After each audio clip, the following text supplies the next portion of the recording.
آپ کے ساتھ ساتھ میرے لیے بھی بہترین صدقہ جاریہ بن جائے اور ہمارا مشن مکمل ہو جائے، زیادہ سے زیادہ لوگ اللہ تعالیٰ کے کلام کے ساتھ جڑ جائیں۔ آج انشاءاللہ تعالی ہم اولڈ بک 2 کے پہلے سبق کو شروع کرنے جا رہے ہیں۔ جو لوگ نیو بکس استعمال کر رہے ہیں وہ نیو بک 3 کے سبق نمبر 1 کو کھول لیں۔ اگر آپ نے بک 1 کو سیریسلی پڑھا تھا تو یقیناً آپ کو ابھی تک مبتدا اور خبر کی اچھی طرح سمجھ آ چکی ہوگی۔ تو اب اگر آپ مبتدا اور خبر کو اچھی طرح پہچاننے کے قابل ہو چکے ہیں تو پھر یہ سبق آپ کے لیے بہت ہی آسان ہوگا۔ لیکن اگر آپ ابھی تک مبتدا اور خبر کو ہی نہیں سمجھ پائے ہیں تو پھر آپ کے لیے یہ سبق کچھ آسان نہیں ہوگا، پھر یہ آپ کو مشکل ہی لگے گا۔ لیکن چونکہ ہم الحمدللہ بک 1 میں مبتدا اور خبر کی بہت اچھی پریکٹس کر چکے ہیں، اس لیے میرے خیال میں ابھی آپ کو انشاءاللہ تعالی اس معاملے میں کوئی مشکل پیش نہیں آئے گی۔ تو جب ہم جملہ اسمیہ میں خبر کی بات کرتے ہیں تو یاد رہے کہ خبر کی 5 اقسام ہوتی ہیں جنہیں الحمدللہ ابھی ہم بہت اچھی طرح سے جانتے ہیں۔ تو ہم نے پڑھا تھا کہ کسی اسم کے آخر میں ایک دمہ یا دمہ کی تنوین ہو تو ہم اسے کیا کہیں گے؟ ہم اسے مرفوع کہیں گے، اور اس کی اس حالت کو ہم رفع کی حالت کہیں گے۔ ہم کہیں گے کہ یہ حالت رفع میں ہے۔ پھر اسی طرح اگر کسی اسم کے آخر میں ایک فتح یا فتح کی تنوین ہو تو ہم کہیں گے کہ یہ منصوب ہے، اور اس اسم کی اس حالت کو ہم حالت نصب کہیں گے۔ ہم کہیں گے کہ یہ نصب کی حالت میں ہے۔ پھر اسی طرح سے اگر کسی اسم کے آخر میں ایک کسرہ یا کسرہ کی تنوین ہو تو ہم کیا کہیں گے؟ تو ہم کہیں گے کہ یہ مجرور ہے، اور اس کی اس حالت کو ہم حالت جر کہیں گے۔ ہم کہیں گے کہ یہ حالت جر میں ہے۔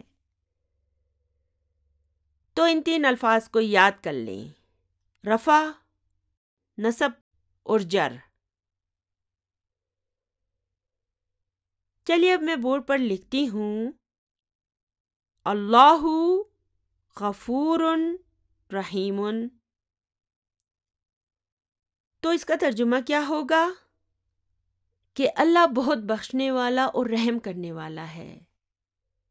تو یہاں اللہ کیا ہے؟ یہ جو میں نے اللہ لکھا ہے یہ کیا ہے؟ جی ہاں، یہ مبتدا ہے۔ اچھا، تو پھر اس کی خبر کہاں ہے؟ غفورن۔ جی ہاں، غفورن اس کی خبر ہے۔ اچھا، تو پھر یہ رحیمن کیا ہے؟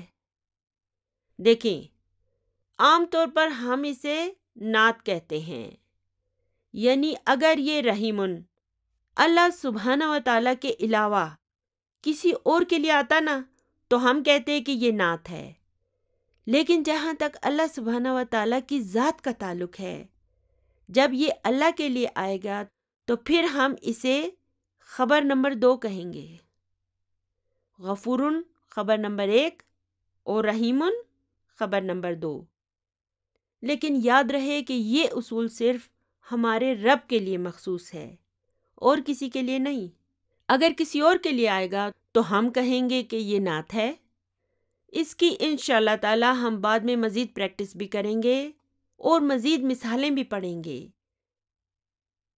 چلیے اب میں ایسا کرتی ہوں کہ اس جملے سے پہلے ایک لفظ کا اضافہ کر دیتی ہوں۔ میں لکھتی ہوں ان اللہ غفور رحیم۔ تو میں نے کیا کیا؟ میں نے اسی جملے سے پہلے ایک انا لگا دیا۔ یہ کیا؟ یہ اللہ میں کیسے تبدیل ہو گیا؟ کس نے اسے تبدیل کر دیا؟ انا نے اللہ کو اللہ میں تبدیل کر دیا، یعنی کہ منسوب کر دیا، اس کی حالت رفع کو حالت نصب میں تبدیل کر دیا۔ اچھا، تو پھر یہ انا کیا ہے؟ ہم اس انا کی وضاحت کیسے کریں گے؟ ہم کہیں گے انا حرف توکید و نصب۔ چلیے ابھی سے دوبارہ مجھے پڑھ کر بتائیں، آپ کو کچھ سمجھ آ رہا ہے ہم نے کیا لکھا ہے؟ دیکھیں نا، حرف کا مطلب تو آپ کو پتہ ہے، حرف۔ چلیے ٹھیک ہے، یہ توکیدین کا کیا مطلب ہے؟ توکیدین کا مطلب ہے تاکید، یعنی کہ تاکید کرنا، زور دینا، ایمفسائز کرنا۔ اور پھر نصبن کا کیا مطلب ہے؟ نصبن کا مطلب ہے منسوب کرنے والا، نصب کی حالت میں لے جانے والا۔ آپ کو یاد ہوگا کہ ہم نے حرف جر پڑھا تھا، تو یہ حرف جرن کیا کرتا ہے؟ یہ اپنے بعد آنے والے اسم کو مجرور کر دیتا ہے۔ تو اسی طرح سے حرف نصبن وہ ہوگا جو اسم کو منسوب کر دے گا، حالت نصب میں لے جائے گا۔ اب الحمدللہ ہمارے اسباق میں منسوب بھی آتا رہے گا۔ تو انا کیا ہوتا ہے؟ انا ایک حرف ہوتا ہے، اور یہ کس لیے آتا ہے؟ یہ تاکید کے لیے آتا ہے، زور دینے کے لیے آتا ہے، ایمفسائز کرنے کے لیے آتا ہے۔ اور اس کی ایک اور خاصیت بھی ہوتی ہے کہ یہ اپنے بعد آنے والے اسم کو منسوب کر دیتا ہے۔ تو انا کے معنی کیا ہوں گے؟ اس کے معنی ہوں گے یقیناً، بے شک، ٹرولی، ویریلی، شورلی، ڈیفینیٹلی۔ لیکن یاد رکھیں کہ اردو اور انگلش کے یہ تمام الفاظ انا کی خوبصورتی، لذت اور مٹھاس کے برابر نہیں ہو سکتے۔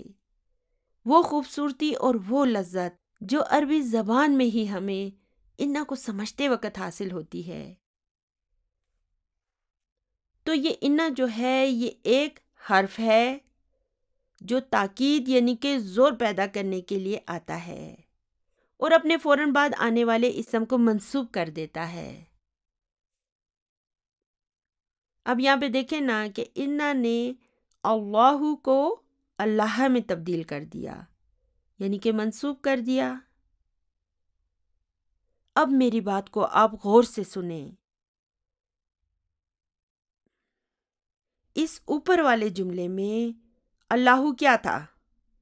جی ہاں، یہ مبتدا تھا، اور غفورن یہ خبر تھا۔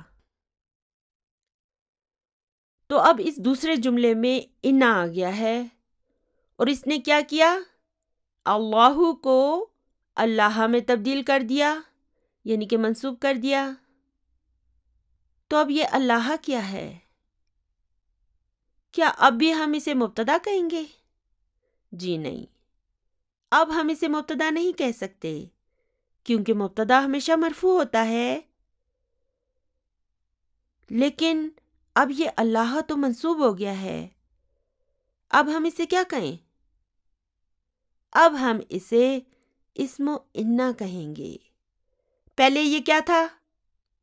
اللہ کی صورت میں یہ مبتدا تھا، اور انا کے آ جانے کے بعد اب یہ اسم انا کہلائے گا۔ تو اب ہم یہ کہیں گے کہ یہ اللہ کیا ہے؟ اسم انا منصوبن۔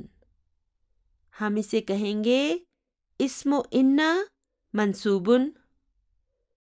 اچھا، تو پھر اس غفورن کو اب ہم کیا کہیں گے؟ غفورن کو ہم کہیں گے خبر انا مرفوعن۔ ٹھیک ہے، اب یہ خبر انا ہے، اور ہم نے اس کے ساتھ مرفوعن بھی لکھنا ہے۔ دیکھیں، اللہ کے سامنے ہم نے منصوبن بھی لکھا، اور خبر انا کے سامنے ہم مرفوعن بھی لکھ رہے ہیں۔ تو اگر آپ مبتدا اور خبر کو پہچان سکتے ہیں تو اب آپ کے لیے کتنا آسان ہو گیا۔ وہی جو پہلے مبتدا تھا اب وہ اسم انا بن گیا، اور پہلے جو خبر تھی اب وہ خبر انا بن گئی۔ کتنی سادہ سی بات ہے نا آسان؟ تو ہم جانتے ہیں کہ خبر کی بھی 5 اقسام ہوتی ہیں، اگرچہ علماء اسے 3 قرار دیتے ہیں۔ تو علماء کہتے ہیں کہ مفرد خبر ایک قسم ہے، اور جملہ اسمیہ اور جملہ فعلیہ ان دونوں کو وہ ایک ہی قسم شمار کرتے ہیں، دونوں میں خبر کے طور پر جملہ آتا ہے نا، اور اسی طرح شبہ جملہ کو بھی وہ ایک ہی قسم قرار دیتے ہیں، جار مجرور کو بھی اور ظرف کو بھی۔ تو اس طرح علماء کہتے ہیں کہ 3 اقسام ہیں، لیکن ہم لوگ آپ کو سمجھانے کی خاطر فی الحال 5 کہتے ہیں، تاکہ آپ کے ذہن میں پانچوں کی پانچوں تازہ ہو جائیں۔ تو اگر خبر مفرد ہوگی یعنی کہ 1 ورڈ ہوگی تو پھر وہ خبر انا کی صورت میں مرفوع ہی رہے گی، اور اگر خبر مفرد نہیں ہوگی تو پھر وہ خبر انا ظرف شبہ جملہ بھی ہو سکتی ہے، یا جار مجرور شبہ جملہ بھی ہو سکتی ہے، یا جملہ فعلیہ یا پھر جملہ اسمیہ بھی ہو سکتی ہے۔ خبر کی جگہ ہم خبر انا لکھ دیں گے کہ یہ خبر انا ہے، آگے پھر جملہ فعلیہ ہے یا جار مجرور شبہ جملہ خبر ہے، یا جو بھی ہے نا اسے لکھ دیں گے۔ تو ابھی تک ہم نے جو خبر کی اقسام کا علم حاصل کیا تھا اب وہ یہاں ہمیں بہت کام آنے والا ہے۔ چلیے ابھی ایسا کرتے ہیں کہ مزید کچھ مثالوں کو پڑھ لیتے ہیں۔ اب میں لکھتی ہوں حامدن طالبن، تو یہ کون سا جملہ ہے؟ جی ہاں، یہ جملہ اسمیہ ہے۔ حامدن مبتدا ہے اور طالبن اس کی خبر ہے۔ یاد رہے کہ انا ہمیشہ جملہ اسمیہ میں ہی آ سکتا ہے، اور اس کے آنے کے باوجود جملہ اسمیہ جو ہے نا وہ جملہ اسمیہ ہی رہے گا۔ تو انا کس جملے میں آئے گا؟ جملہ اسمیہ میں، اور انا کے آنے کے باوجود جملہ اسمیہ ہی کہلائے گا۔ تو جب انا جملے میں آ جائے تو مبتدا اسم انا میں تبدیل ہو جائے گا اور خبر انا کہلائے گی۔ تو اب یہاں پر حامدن مبتدا ہے اور طالبن اس کی خبر ہے۔ چلیے اب میں اس سے پہلے انا کو لگا دیتی ہوں، تو یہ کیا ہو جائے گا؟ انا حامدن طالبن، یہ ہو جائے گا انا حامدن طالبن۔ تو اب ہم اس کی وضاحت کیسے کریں گے؟ ہم کہیں گے کہ انا حرف و توکید و نصب، اور حامدن کیا ہے؟ یہ اسم انا ہے۔ اب یہ مبتدا نہیں ہے، اب یہ اسم انا ہے۔ اچھا، تو پھر طالبن اب کیا ہے؟ کیا ابھی بھی اسے ہم خبر کہیں گے؟ اب ہم اسے خبر انا کہیں گے۔ کتنی سادہ سی بات ہے۔ چلیے اب یہ کام کرتے ہیں، اس جملے میں سے انا کو واپس نکال دیتے ہیں، تو یہ کیا بن جائے گا؟ تو یہ بن جائے گا حامدن طالبن۔ اب یہ حامدن نہیں ہوگا، اب یہ واپس حامدن میں تبدیل ہو جائے گا۔ چلیے ابھی واپس اس میں انا کو شامل کر دیتے ہیں، تو یہ ہو جائے گا انا حامدن طالبن۔ صحیح ہے نا؟ چلیے اب میں لکھتی ہوں انہو غفور رحیم۔ اب یہاں پر پھر انا آ گیا، تو اب یہاں پر انا کیا ہے؟ جی ہاں، حرف و توکید و نصب ہے، اور پھر یہ ہو کیا ہے؟ اب یہ ہو کی ضمیر جو ہے نا یہ اسم انا ہے، تو چونکہ اسم انا ہمیشہ منصوب ہوتا ہے تو اب یہاں ہو کو ہم منصوب کہیں گے، اور چونکہ ضمائر سارے مبنی ہوتے ہیں اور یہ اپنے اعراب کو کبھی تبدیل نہیں کرتے، اس لیے ہم یہاں پر اسے منصوب کہیں گے۔ اس کے اعراب کو تو ہم تبدیل نہیں کر سکتے نا، ہمارا زور اس پر نہیں چلتا۔ اس کے باوجود ہم اسے منصوب کہیں گے کیونکہ اسم انا ہمیشہ منصوب ہوتا ہے۔ چلیے ابھی ایسا کرتی ہوں کہ حامدن کی جگہ بھی اس ہو کی ضمیر کو لگا دیتی ہوں، تو یہ ہو جائے گا انہو طالبن، یعنی یقیناً وہ ایک طالب علم ہے۔ اب یہاں پر بھی انا حرف و توکیدن و نصبن ہے۔ اچھا تو پھر یہاں پر اسم انا کہاں ہے؟ جی ہاں، یہاں پر بھی یہ ہو جو ہے نا، یہ اسم انا ہے۔ تو کیا یہ منصوب ہے؟ جی ہاں، یہ یہاں پر منصوب ہے، لیکن کیوں؟ اس لیے کہ یہ یہاں پر اسم انا کے طور پر آیا ہے، اور اسم انا ہمیشہ منصوب ہوتا ہے۔ اگرچہ یہ مبنی ہے، اپنے اعراب کو تبدیل نہیں کرتا، اس کے باوجود ہم کہیں گے کہ یہ اسم انا منصوب ہے۔ چلیے ابھی ایسا کرتے ہیں کہ اس ہو کی ضمیر کو ہا کی ضمیر میں تبدیل کر دیتے ہیں۔ تو پھر کیا ہمیں کچھ اور تبدیلی بھی کرنی پڑے گی؟ ہمیں اس طالبن کو طالبتن میں تبدیل کرنا ہوگا، تو یہ ہو جائے گا انہا طالبتن، کیونکہ اسم انا اور خبر انا دونوں کو آپس میں میچ کرنا چاہیے، یعنی کہ دونوں میں یکسانیت ہونی چاہیے۔ کس چیز میں؟ مذکر اور مؤنث میں اور تعداد میں۔ چلیے ابھی مجھے کہنا ہے کہ وہ سب طلباء ہیں، تو میں کیا کہوں گی؟ انہم طلاب۔ چلیے ابھی ایسا کرتے ہیں کہ اسے طالبات میں تبدیل کر دیتے ہیں، تو یہ ہو جائے گا انہن طالبات۔ اب جب آپ اس کانسیپٹ کو اچھی طرح سمجھ جائیں گے اور پھر اس کے بعد قرآن پاک کو کھول کر دیکھیں گے کہ جہاں جہاں پر انا آیا ہے تو وہاں پر اسم انا کہاں ہے اور پھر خبر انا کہاں ہے، تو یہ جان کر آپ کو انشاءاللہ تعالی بہت خوشی ہوگی۔ تو اب یہاں پر اسم انا کہاں ہے؟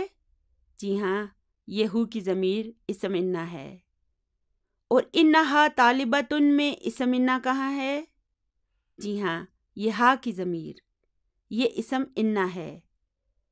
اسی طرح انہم طلابن میں ہم جو ہے نا وہ اسم انا ہے، یہاں پر ہننا جو ہے نا وہ اسم انا ہے۔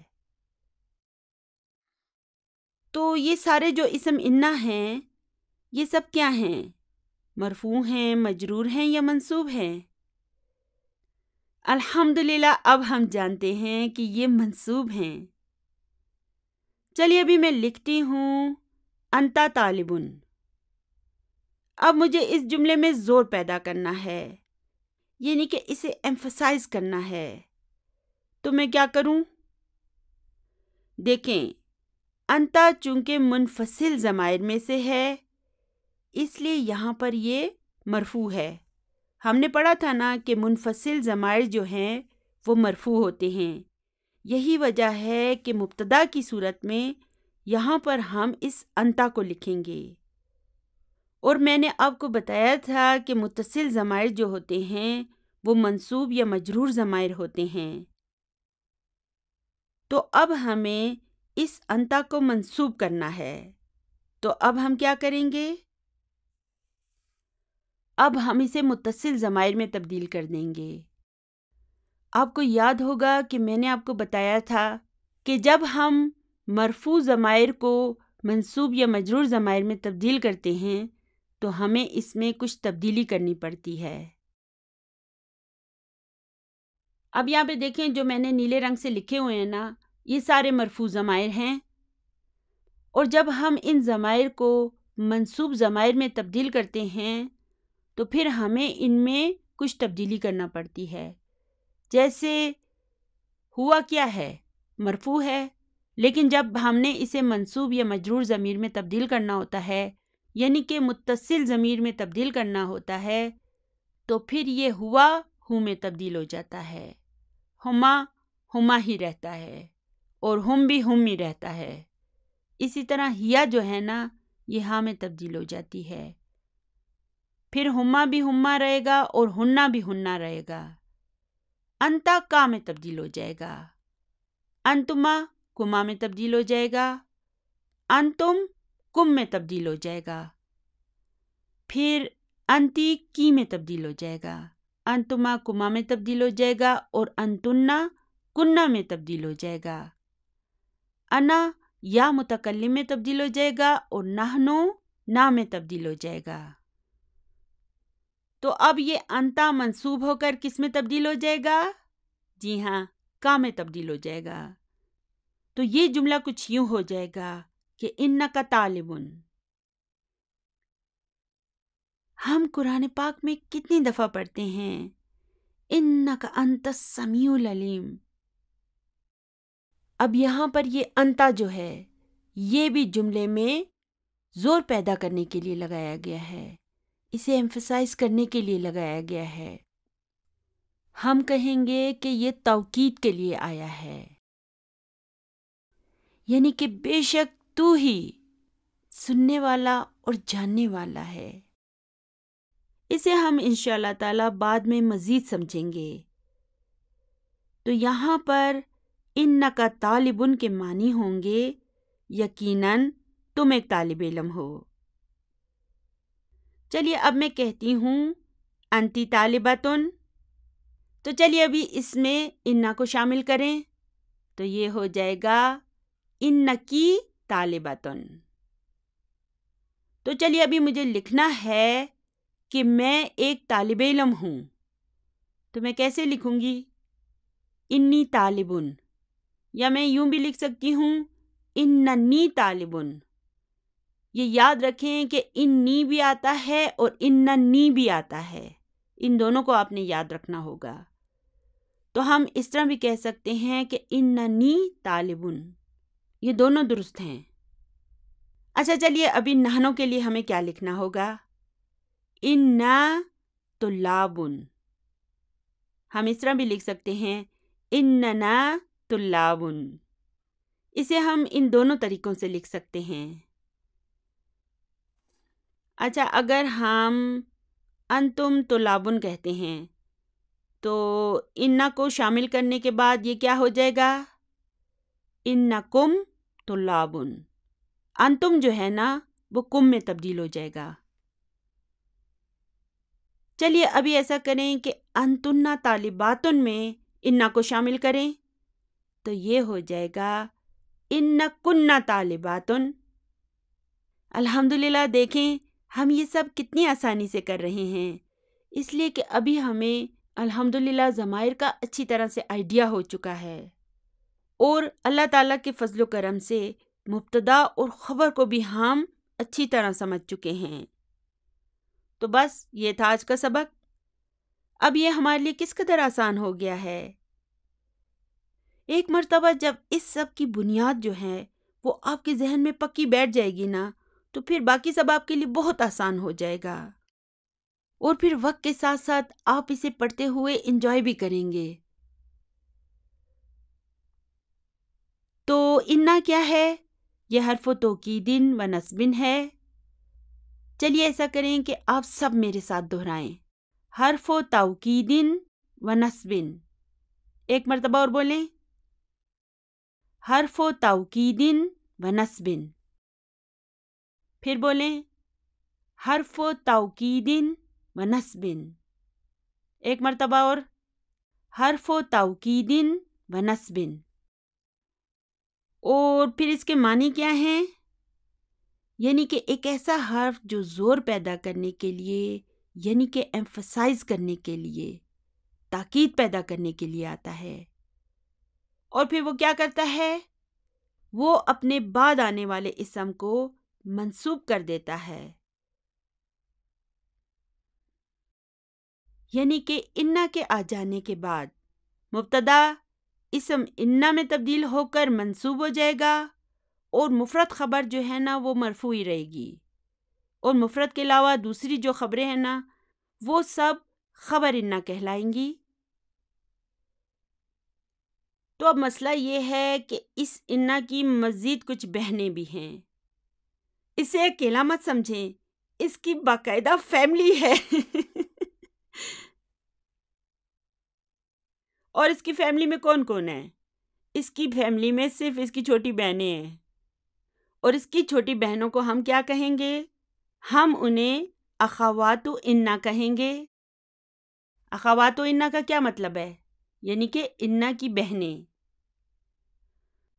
تو بڑی بہن جس اصول کو فالو کرے گی اسی اصول کو سب چھوٹی بہنیں بھی فالو کریں گی۔ تو بڑی بہن انا کیا کرتی ہے؟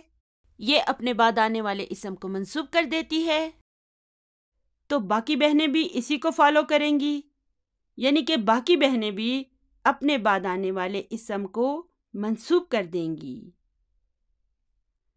آج کا ہمارا سبق تو صرف انا ہے، لیکن چلیے اچھا ہے کہ آپ کو اس کی بہنوں کا ایک آئیڈیا بھی ہو جائے۔ جیسے اس کی ایک بہن ہے انا، انا نہیں انا، تو وہ کیا کرے گی؟ وہ بھی اپنے بعد آنے والے اسم کو اسم انا میں تبدیل کر دے گی، اور پھر اس کی جو خبر ہے نا وہ خبر انا کہلائے گی۔ اسی طرح لاکنہ ہے، وہ بھی اپنے بعد آنے والے اسم کو اسم لاکنہ میں بدل دے گی، اور پھر اس کی خبر خبر لاکنہ کہلائے گی۔ اسی طرح اس کی ایک اور بہن کأنہ ہے، وہ بھی اپنے بعد آنے والے اسم کو اسم کأنہ میں تبدیل کر دے گی، اور خبر کو خبر کأنہ میں تبدیل کر دے گی۔ پھر اس کی ایک اور بہن ہے، اس کا نام ہے لعل۔ ڈاکٹر عبد الرحیم صاحب نے اپنی کتاب میں لعل کے 2 معنی بتائے ہیں، ایک معنی ہے امید ہے، اور دوسرا خوف ہے، خدشہ ہے۔ یہ 2 اس کے معنی ہو سکتے ہیں۔ اسی طرح سے پھر اس کی ایک اور بہن ہے، اس کا نام ہے لائتا، اس کا بھی یہی سب دندہ ہے وہ بھی اپنے بعد آنے والے اسم کو منسوب کر دیتی ہے، اور اسے اسم لیتا میں تبدیل کر دیتی ہے، اور خبر کو خبر لیتا میں تبدیل کر دیتی ہے۔ ان سب کو انشاءاللہ تعالی ہم بعد میں تفصیل سے پڑھیں گے۔ چلیے بھی ایسا کرتے ہیں کہ اس انا کے ساتھ سارے متصل ضمائر کو جوڑنے کی کوشش کرتے ہیں۔ تو یہ کیا ہو جائے گا؟ تو یہ ہو جائے گا انہو، انہما، انہم، انہا، انہما، انہن، انکا، انکما، انکم، انکی، انکما، انکن، انی، انا۔ ہم یوں بھی کہہ سکتے ہیں اننی، اننا۔ چلیے ابھی اسے لعل کے ساتھ جوڑتے ہیں، تو یہ ہو جائے گا لعلہ، لعلہما، لعلہم، لعلہا، لعلہما، لعلہن، لعلکا، لعلکما، لعلکم، لعلکی، لعلکما، لعلکن، لعلی، لعلنا۔ دیکھیں اب یہ سب ہمارے لیے کتنا آسان ہو گیا ہے نا؟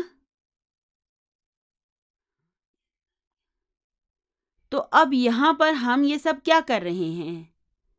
ہم انا و اخوات و انا کے ساتھ تمام ضمائر کو جوڑ رہے ہیں، اور اب یہ ضمائر کیا بن گئے ہیں؟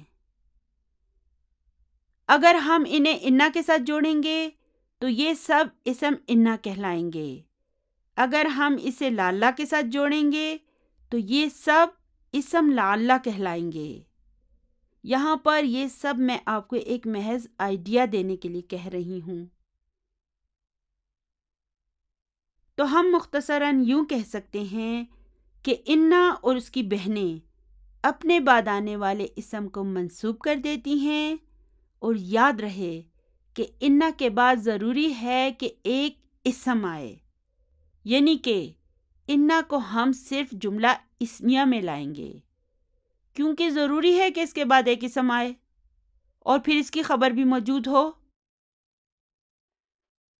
بعد میں ہم قرآن پاک کی آیات کو بھی سمجھیں گے۔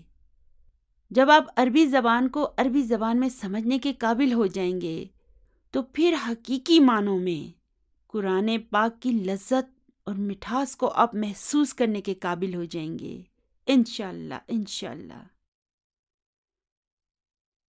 تو اب یقیناً آپ کو سمجھ میں آ گیا ہوگا کہ انا کے آ جانے کے بعد وہی جو مبتدا تھا نا، وہ اسم انا میں تبدیل ہو کر منصوب ہو جائے گا، اور وہی جو خبر تھی نا، اب وہ خبر انا کہلائے گی۔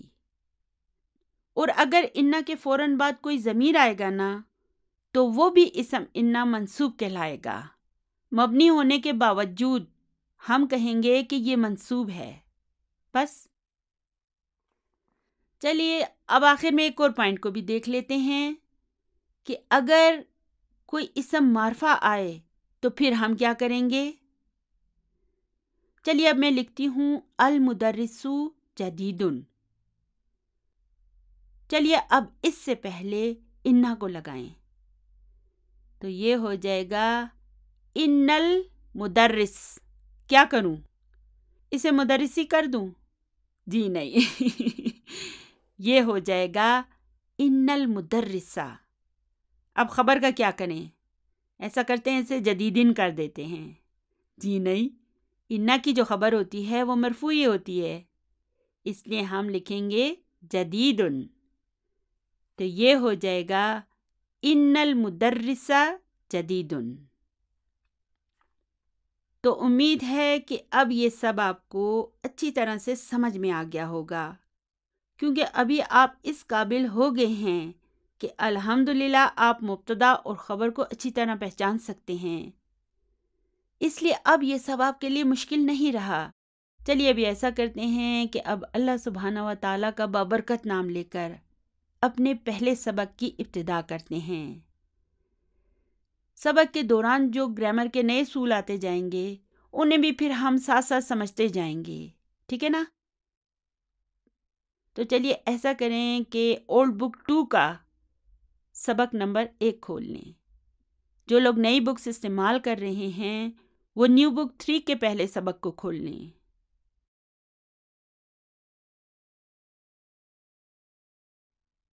بسم اللہ الرحمن الرحیم۔ تو الدرس الاول یعنی کہ پہلا سبق۔ اب ہمارا یہ جو سبق ہے نا، یہ ایک استاد اور شاگرد کے درمیان ڈائلاگ ہے، مکالمہ ہے۔ تو ہاشم ایک اسٹوڈنٹ ہے، وہ کہتا ہے السلام علیکم ورحمۃ اللہ وبرکاتہ۔ استاد کہتا ہے وعلیکم السلام ورحمۃ اللہ وبرکاتہ۔ پھر ہاشم کہتا ہے کیفا حالک یا استاذو، یعنی کہ اے استاد آپ کیسے ہیں؟ لعلک بخیر۔ اب دیکھیں اسٹارٹ میں ہی انا کی ایک بہن آ گئی، وہ کہتی ہے میں نے پہلے آنا ہے تو لعلہ کیا ہے؟ الحمدللہ ہمیں پتہ ہے کہ یہ انا کی بہن ہے۔ چلیے کام کرتے ہیں، فٹافٹ اس سے سارے متصل ضمائر کے ساتھ جوڑ لیتے ہیں۔ تو یہ کیا ہو جائے گا؟ لعلہ، لعلہما، لعلہم، لعلہا، لعلہما، لعلہن، لعلک، لعلکما، لعلکم، لعلکی، لعلکما، لعلکن، لعلی، لعلنا۔ تو اس لعلہ کا میں لعلہ کیا ہے؟ یہ اخت انا ہے، انا کی بہن ہے. اور کا کیا ہے؟ یہ اسم لعلہ ہے. اور بخیرن اسے ہم کہیں گے جارن و مجرورن شبہ جملہ خبر لعلہ. تو اس کے معنی کیا ہوں گے؟ میں نے آپ کو بتایا تھا نا کہ ڈاکٹر عبدالرحیم صاحب نے اپنی اس بک میں لعلہ کے 2 معنی بتائے ہیں. ایک معنی ہوگا امید ہے اور دوسرا خوف ہے، خدشہ ہے. تو یہاں پر اس کے معنی ہیں امید ہے کہ خیریت سے ہوں گے. المدرس استاد کہتا ہے الحمدللہ. وکیف حالک انت یا ہاشم. اب دیکھیں یہاں پر وکیف حالک یا ہاشم کافی تھا، لیکن اس میں مزید زور پیدا کرنے کے لیے، اس سے مزید ایمفسائز کرنے کے لیے انتا کو دوبارہ لگایا گیا ہے. حالکا کافی تھا. کیف حالکا کے کیا معنی ہیں؟ تم کیسے ہو؟